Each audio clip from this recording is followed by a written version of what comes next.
This channel does not promote any violent, harmful, or illegal activities. All content provided by this channel is meant for an educational purpose only. দেখুন, বিরোধীরা যতই টিকা টিপ্পনি কাটুন, এটা নিয়ে কোনো কিন্তু সংশয় নেই যে মুখ্যমন্ত্রী অত্যন্ত আন্তরিকভাবে শিল্প আনার বিভিন্ন রকম চেষ্টা করেছেন।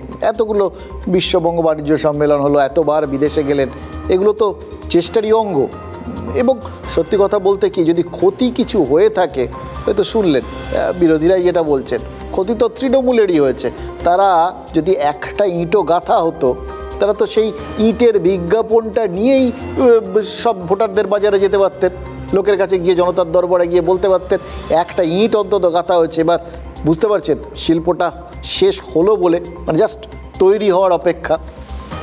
আর এরপরেও মানে এত চেষ্টার পরেও রাজ্যের প্রতি যদি সত্যি শিল্পপতিদের একাংশের অসহযোগিতা থেকে থাকে, তাহলে কিন্তু জানতে ইচ্ছে করছে ইদানিং কি রাজ্যের বিরুদ্ধে বা রাজ্যের শাসক দল তৃণমূলের বিরুদ্ধে কোনো অংশে অসহযোগ আন্দোলন শুরু হয়েছে।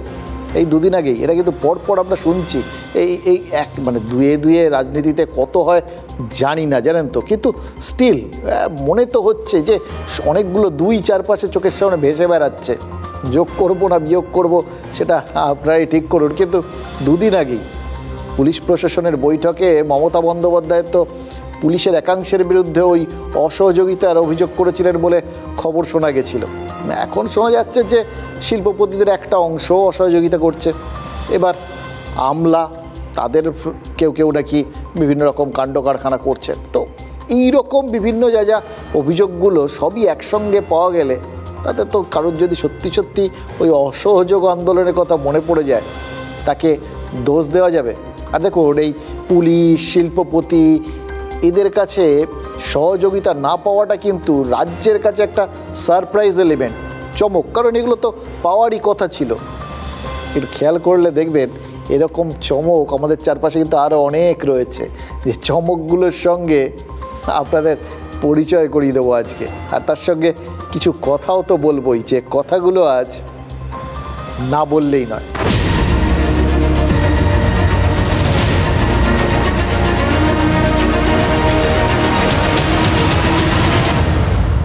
বছর 10 আগের কথা, জানেন তো, পুজোর সময়, সে সময় একটা বেসরকারি হাসপাতালের হোর্ডিং দারুণ নজর কেড়েছিল, তোমার ছুটি আমার নয়। পুজোর সময় এমনিতে সব হাসপাতালই খোলা থাকে, সেটা সরকারি হোক বা বেসরকারি। চিকিৎসা পরিষেবা সেটা তো 24 ঘন্টার পরিষেবা, কিন্তু সেটা বিজ্ঞাপন দিয়ে ঘোষণা করে ওই হাসপাতালটা নজর কেড়ে নিয়েছিল সবার। আর তারপর থেকে প্রতি পুজো ওই হোর্ডিংটাই বাকি সব কিছু, ওই রং, শাড়ি, গুঁড়ো মশলা, এ সব কিছুর সঙ্গে পাল্লা দেয়। বিজ্ঞাপনটাই আলটিমেট। হ্যাঁ, আর এই বিজ্ঞাপনের প্রসঙ্গ এসেই যখন গেল, তখন এটা ছোট্ট করে এই সংক্রান্তে একটা কুইজ করে নিই আপনাদের সঙ্গে। আচ্ছা বলুন তো, অভিষেক বন্দ্যোপাধ্যায়ের সাথে এই টেলিভিশন চ্যানেলের ফারাক কোথায়? টেলিভিশনে বিজ্ঞাপনের বিরতি হয়, কিন্তু অভিষেক বিরতির বিজ্ঞাপন দিয়েছেন। আর বিজ্ঞাপন বাজারে এসছে আর সুপারহিট হয়ে গেছে। তাহলে এই বিজ্ঞাপনের উদ্দেশ্য কী সেটা একবার ভাবুন। মানে পণ্য বা পরিষেবা সম্পর্কে আগ্রহ তৈরি করাই তো নর্মালি বিজ্ঞাপনের উদ্দেশ্য, দৃষ্টি আকর্ষণ করা। তো সেই লক্ষ্যে অভিষেকের এই বিরতির ঘোষণা কিন্তু একদম সুপারহিট। মানে প্রথম দিন মানে এটা তো লং টার্ম একটা এফেক্ট আর কি, যা দেখছি।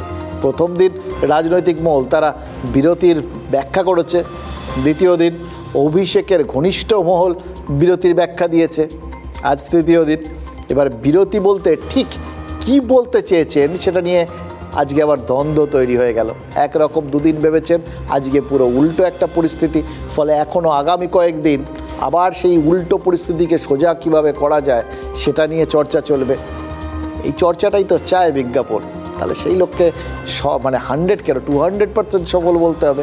এবার কেউ যদি বলেন, ধরুন যে তিনি চিকিৎসা সংক্রান্ত বিরতি নেবেন, তাহলে তাকে যে অসুস্থই হতে হবে এমন তো কোনো শর্ত নেই।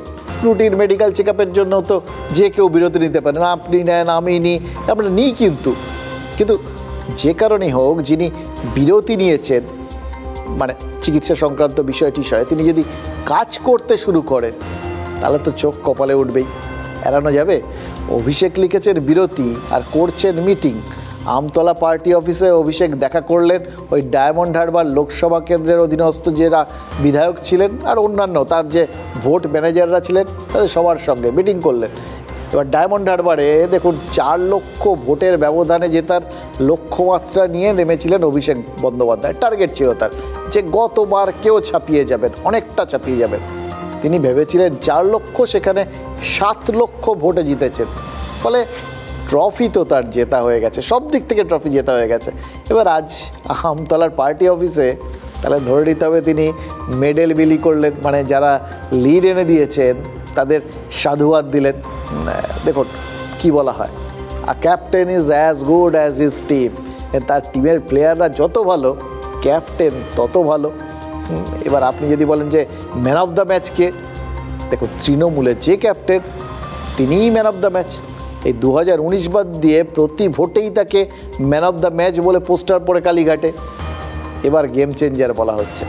সেই গেম চেঞ্জারের নিজের কেন্দ্রে যদি চোখ কপালে তোলার মতো পারফরমেন্স না থাকে তাহলে হয় নাকি? অভিষেক যা চেয়েছিলেন তার থেকেও তাই তিনি বেশি পেয়েছেন। হয়তো তাই বিরতি ঘোষণা করার পরেও তাকে ডায়মন্ড হারবারে যেতে হলো, কিংবা এটা হয়তো ওই বিরতিরই একটা পার্ট, বিরতির মধ্যেই ইনক্লুডেড। কারণ অভিষেক তো লিখেছেন বিরতিতে তিনি রাজ্যবাসীর অভাব আর চাহিদা বোঝার চেষ্টা করবেন। আর কে না জানে, চ্যারিটি বিগিনস অ্যাট হোম। নিজের বাড়ির ভেতর থেকেই ওই সেবা ধর্ম শুরু করার সব থেকে ভালো, সেটাই আদর্শ। আর অভিষেকের হোম গ্রাউন্ড সেটা তো ডায়মন্ড হারবার। ফলে এবার দুয়ে দুয়ে কত করবেন, করে নিন। দলের সংগঠন আর ওর সংগঠন আলাদা যদি হয়ে যায় সেটা তো আর আমি বলতে পারবো না। তৃণমূলের মধ্যে কার কার সংগঠন দলের আর কার কার নিজের আমি জানি না। এবার দলের সংগঠনের ভরসায় উনি এত ভোট লুট করে 7,10,000 জিতলেন, না দল চাইনি উনি 7,10,000 জিতলেন, সেটাও তো আমরা হিসেব করতে যাব না। কিন্তু ভবিষ্যতে যখন মানুষ ভোট দিতে পারবেন তখন এর উল্টোটা যে ওনাকে আসলে ওনাকে এবং ওর দলকে মেনে নিতে হবে সেটা আমরা বলতে পারি। তৃণমূল কংগ্রেসের ভেতরে তো আমরা আগেও বলেছি যে পরিস্থিতি ভালো নেই, সবাই খুশি নয়, সাময়িকভাবে চলে যাচ্ছে, দেখে মনে হচ্ছে খুব ভালো চলছে। একটু অপেক্ষা করুন, সময় আসবে যখন এগুলো ফুটে ফোড়ার মতো বেরোবে। দেখুন এবার অভিষেকের বিরতির মডেল যদি অফিসের বসেরা আয়ত্ত করে ফেলে তাহলে বুঝতে পারছেন কি বিপদ হবে। মানে অফিস থেকে ছুটি নিয়ে হয়তো পরিবারের সাথে বেড়াতে যাচ্ছেন, বস ল্যাপটপ আর অ্যাসাইনমেন্ট ধরিয়ে দিলেন। অভিষেক পারছে, আপনি কেন পারবেন না? উনি তো ছুটির মধ্যে কাজ করে, আপনি কেন করবেন না? কিংবা ধরুন একটা মেজর অপারেশনের পর হাসপাতালের রিকভারি রুমে রয়েছেন, জ্ঞান ফেরার পর দেখলেন 4র্থ শ্রেণীর কর্মী, তিনি হাসি হাসি মুখ করে ফাইলের বোঝা নিয়ে দাঁড়িয়ে রয়েছেন। কাজ না করলে হবে? এটা তো একটা মেডিকেল লিভ, তার মধ্যে কাজ করতে অসুবিধে কি? এখন মুশকিল হচ্ছে কাজ না করলে যে হবে না সেটাও তো অভিষেকের ঘনিষ্ঠরাই বলে দিয়েছেন, বারবার বলছেন হয় কাজ করো নয়তো পথ ছাড়ো। মানে রাজনীতিতেও কিন্তু এই কর্পোরেট জগতের মতো হায়ার অ্যান্ড ফায়ারের একটা মডেল তৈরি হয়ে গেছে। এটাও কি ডায়মন্ড মডেল, মানে যেখানে পারফরমেন্সই শেষ কথা? পুরোটা বোধ হয় না। এই দেখুন না, রায়গঞ্জে কৃষ্ণ কল্যাণী তিনি লোকসভা ভোটে হেরেছেন, রানাঘাটে মুকুটমণি অধিকারী হেরেছেন, কিন্তু কৃষ্ণ কল্যাণীকেই ফের রায়গঞ্জ বিধানসভার ওই উপনির্বাচনে প্রার্থী করেছে তৃণমূল কংগ্রেস। সেখানেই বিজেপির টিকিটে প্রার্থী হয়ে জিতেছিলেন কৃষ্ণ কল্যাণী। এবার তৃণমূলে এসে লোকসভায় প্রথমে প্রার্থী হয়েছিলেন, হেরেছেন। অর্থাৎ নিজের শূন্য আসনেই প্রার্থী হচ্ছেন কৃষ্ণ কল্যাণী। একইভাবে রানাঘাট দক্ষিণ কেন্দ্রে নিজের শূন্য আসনেই প্রার্থী হচ্ছেন মুকুটমণি অধিকারী। কিন্তু যারা নির্বাচনে হেরে গেছেন, মানে পারফর্ম করতে পারেননি, তারা আবার প্রার্থী হচ্ছেন। এটা কি করে হলো? অভিষেকের মডেল তো বলে হয় পারফর্ম করো নয় পথ ছাড়ো। আসলে একই মডেল যে সব জায়গায় কাজে লাগবে তার মানে তা নয়। রায়গঞ্জে কৃষ্ণ কল্যাণী সেরা প্রার্থী বলে ধরে নেওয়া হয়েছে, কারণ তিনি একজন শিল্পপতি, 2 দিনাজপুর মিলিয়ে তার ব্যবসা। হারলেও ওই আসন থেকে তার থেকে মনে হচ্ছে যোগ্যতর প্রার্থী তৃণমূল পায়নি, তাই বিজেপির টিকিটে জিতলেও, ইনফ্যাক্ট আগেও হয়তো ছিল না, সেই জন্যই তো বিজেপির টিকিটে জেতার পর ভাঙিয়ে আনতে হয়েছিল। অন্যদিকে মুকুটমণি অধিকারী, তার ক্ষেত্রেও একই ব্যাপার, জনপ্রিয়, তার উপর মতুয়া, রানাঘাট দক্ষিণে মতুয়া ভোট কিন্তু একটা বড় ফ্যাক্টর। যদিও মুকুটমণি রানাঘাট দক্ষিণ বিধানসভা কেন্দ্রে এই লোকসভার সময় 30,000 ভোটে পিছিয়েছিলেন, কিন্তু লোকসভার হিসেব আর বিধানসভার হিসেব আলাদা ধরে নেওয়া হয়েছে অন্তত, যে লোকসভার হিসেবটা বিধানসভার উপনির্বাচনে খাটবে না। আর বিজেপি যেহেতু একক সংখ্যাগরিষ্ঠতা পায়নি, ফলে যা যা বলা হয়েছিল, যা যা হবে বলা হয়েছিল, যা যা হতে পারে বলা হয়েছিল, সেগুলো যেহেতু হয়নি, ফলে ধরে নিতেই হবে যে রাজনৈতিক পরিস্থিতিটা ওই লোকসভা ভোটের আগের থেকে এখন কমপ্লিটলি আলাদা।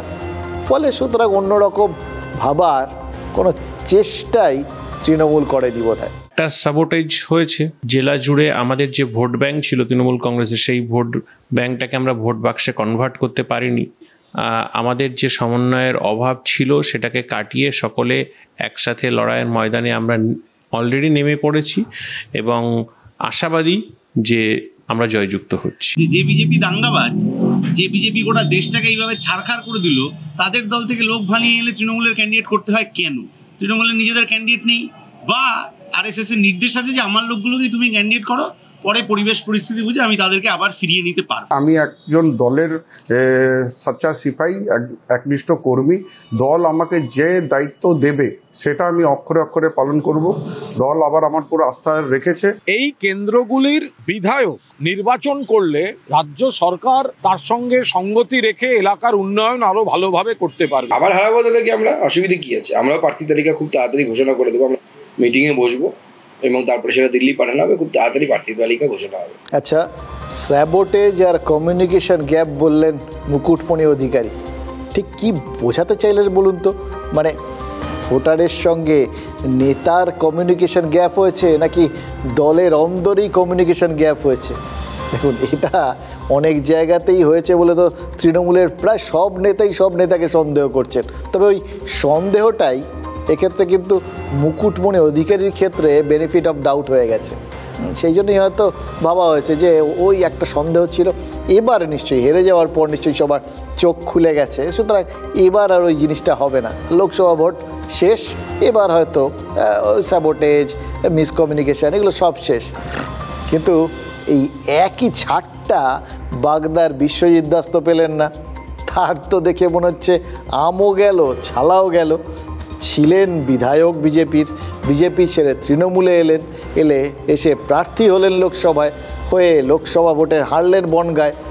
হারার সম্ভাবনাই বেশি ছিল, কারণ লড়াইটা ছিল শান্তনু ঠাকুরের সঙ্গে। কিন্তু বিধানসভা উপনির্বাচনে বিশ্বজিৎ দাস তো আর প্রার্থী হলেন না, মানে তাকে প্রার্থী করলো না তার দল। বিশ্বজিৎ দাসও কিন্তু মতুয়া নেতা।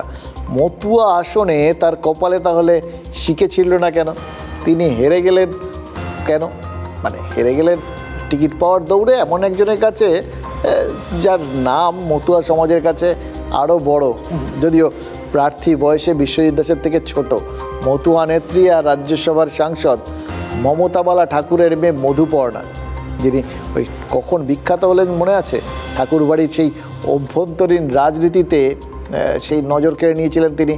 তখন তালা ফালা লেগে গেছিল বড় মার ঘরে, সেইটার সামনে তার ধর্ণা, মানে সেই সময় থেকে উত্থান সবাই চিনতে শুরু করেছিল। হয়তো মতুয়ারা যেহেতু গোটা ব্যাপারটার সাথে ঠাকুরবাড়ি জড়িত, বড় মার ঘর জড়িত, ফলে হয়তো মতুয়ারা খুব বেশি করেই তার দিকে তাকিয়েছিলেন, নজর কেড়ে নিয়েছিলেন তিনি। সেই চেনা জানাটাকে কাজে লাগানোটাকে তৃণমূল এই মুহূর্তে কিন্তু একটা বড় স্ট্র্যাটেজিক চাল হিসেবে ধরে নিয়েছে। ঠাকুরবাড়ির রাজনীতিতে কিন্তু এখনও এমনিতে অ্যাডভান্টেজ বিজেপি, কারণ মতুয়া সংঘাধিপতি শান্তনু ঠাকুর, তিনি বনগাঁর সাংসদ, আর মতুয়া সংঘাধিপতি দুটোই একসঙ্গে। এবার পূর্ব সংঘাধিপতি কপিল কৃষ্ণের মৃত্যুর পর তার স্ত্রী মমতা বালাকে সাংসদ করেছিল তৃণমূল, ওই ঠাকুরবাড়িটাকে দখলে রাখার জন্যে। আর শান্তনুর বাবা মঞ্জুল কৃষ্ণ রাজ্যের মন্ত্রিত্বে ইস্তফা দিয়ে তারপর বিজেপিতে যোগ দিয়েছিলেন। কপিল কৃষ্ণের ছেলে নেই, তাই তার মৃত্যুর পর সংঘাধিপতি হলেন শান্তনু ঠাকুর। আর ঠাকুরবাড়ির ভেতরের পাশাপাশি মতুয়া রাজনীতির ব্যালেন্সটাও তার সঙ্গে সঙ্গে বিজেপির দিকে ঝুঁকে গেল। এই পর্যন্ত মোটামুটি সবাই জানেন, রাজনৈতিক দলগুলোও জানে। তাহলে মধুপর্ণাকে প্রার্থী করলো কেন তৃণমূল? কারণ কয়েকদিন আগে ওই বললাম যেভাবে তিনি নজরটা কেড়েছেন, আর তার পেছনে একটা পোস্টার সাটা ছিল যেখানে অভিযোগ ছিল মেয়ে বলেই তারা অধিকার থেকে বঞ্চিত, এইটা কিন্তু তার জন্য আইবল কেড়ে নেওয়া বা মতুয়া সমাজের ভেতরে একটা বার্তা ছড়িয়ে দেওয়ার জন্য একটা বাড়তি মাইলেজ তাকে দিচ্ছে। মতুয়া সমাজের ভেতরে নারীর সমান অধিকারের দাবিতে শান্তনুকে চ্যালেঞ্জ করেছেন মধুপর্ণা। এই চ্যালেঞ্জটাই তো বাগদার ভোটের ময়দানে এনে ফেলেছে তৃণমূল। বাগদার লোকসভা ভোটে বাগদায় 20,000 ভোটে এগিয়ে বিজেপি। এই মার্জিন রিকভারি করে মধুপর্ণা জিতে গেলে ঠাকুরবাড়ির ভেতরের হিসেবটাও কিন্তু অনেকটা বদলে যাবে। তবে বিজেপি এখনও প্রার্থী ঘোষণা করেনি, তারা আরও প্রভাবশালী কোনো মতুয়া মুখকে মধুপর্ণার সামনে দাঁড় করিয়ে দিতেই পারে। তাহলে কিন্তু আবার ভারসাম্যটা এদিকে যাবে না ওদিকে যাবে তা নিয়ে বেশ তুল্যমূল্য একটা টানাপোড়েন তৈরি হবে, এটা বোঝা যাচ্ছে। দল আমাকে বারংবারই বলেছে যে ক্যান্ডিডেট হবার জন্য, কিন্তু আমি নির্বাচনটা নিজের মতন করে করতে চাইছি। আমি ক্যান্ডিডেট দিদি যা করে দিয়েছে তাকে জিতে আনার দায়িত্বটা আমার। আমি তো শুনেছি কি বিশ্বজিৎ দাস উনি মানে ওই দাদা উনি নিজেই বলেছে কি মধুপর্ণা ঠাকুর মানে আমার মাকে বলেছে কি আপনার মেয়েকে টিকিট দিতে, তাহলে ও কি করে হতে পারে? এটা কোনো প্রবলেম না আমার। তাদের দল তাদের যাকে ইচ্ছে পার্টিতে ভোটে দাঁড় করাতে পারে, সেটা তাদের ব্যাপার। ইউসুফ পাঠানকে দিয়েছে মাস্টার স্ট্রোক, এবার জনগণের ওখানে ব্রেন স্ট্রোক হবে। হ্যাঁ, তো সেটা তারা বুঝবে। একজন বিশেষ নাম কি এর পরিবার ওর পরিবার থেকে এগুলো হয়, ফলে তাতে সাধারণ মানুষের খুব লাভের লাভ তো হয় না। এরকম কেউ নির্বাচিত হন যিনি সাধারণ মানুষের দাবি দেওয়া নিয়ে লড়াই করবেন। ওখানে রাস্তাঘাট, ওখানে ব্রিজ, ওখানে হাসপাতাল, ওখানে পড়াশোনার সুযোগ, এইগুলো নিয়ে লড়াই হোক, এটাই আমরা চাই।